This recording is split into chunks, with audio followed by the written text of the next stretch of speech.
বিশেষ প্যাকেজ নয়, সমতুল্য আর্থিক সাহায্য দিতে পারে কেন্দ্র। টিডিপির দাবির প্রেক্ষিতে মোদী সরকারের অবস্থান আগেই স্পষ্ট করেছেন কেন্দ্রীয় অর্থমন্ত্রী অরুণ জেটলি।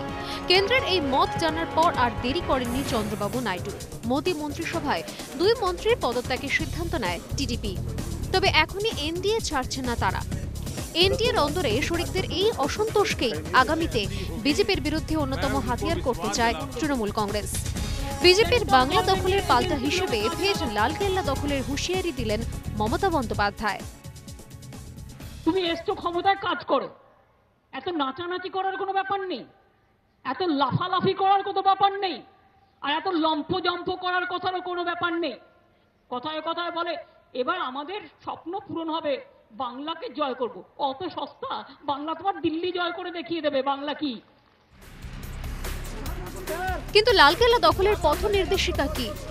মেয়র রোডে নারী দিবসের অনুষ্ঠান থেকে সেই পথ দেখালেন মুখ্যমন্ত্রী মমতা বন্দ্যোপাধ্যায়।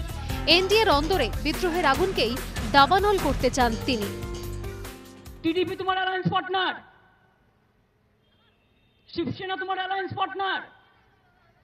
শুনতে পাচ্ছ নাকি বিদ্রোহের কণ্ঠ?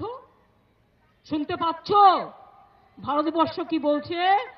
আমরা মনে করি অল রিজিওনাল পার্টিজ আমরা একসাথে কাজ করব, একসাথে দল করব, একসাথে সংঘবদ্ধ হব, একসাথে অন্যায়ের প্রতিরোধ করব, অবিচার করব, এবং মা বোনেদেরই একটা বড় ভূমিকা পালন করতে হবে। মহারাষ্ট্রে শিবসেনা, অন্ধ্রে টিডিপি, জম্মু কাশ্মীরে পিডিপি। বিজেপির বিরুদ্ধে ক্রমশ অসন্তুষ্ট শরিকদের তালিকা দীর্ঘ হচ্ছে। 22 রাজ্যে ক্ষমতার দম্ভ মুছে 2019-এর আগে এই ক্ষতের প্রলেপ দিতে পারবেন কি মোদী, অমিত শাহরা? রাজনৈতিক মহলের মতে কাজটা কিন্তু যথেষ্টই কঠিন এই কাজটাকেই বিজেপির পক্ষে আরও কঠিন করতে সলতে পাকাচ্ছেন মমতা বন্দ্যোপাধ্যায়। এদিন সেই বার্তাটাই ছড়িয়ে দিতে চেয়েছেন তিনি। Bureau report, ETV news Bangla.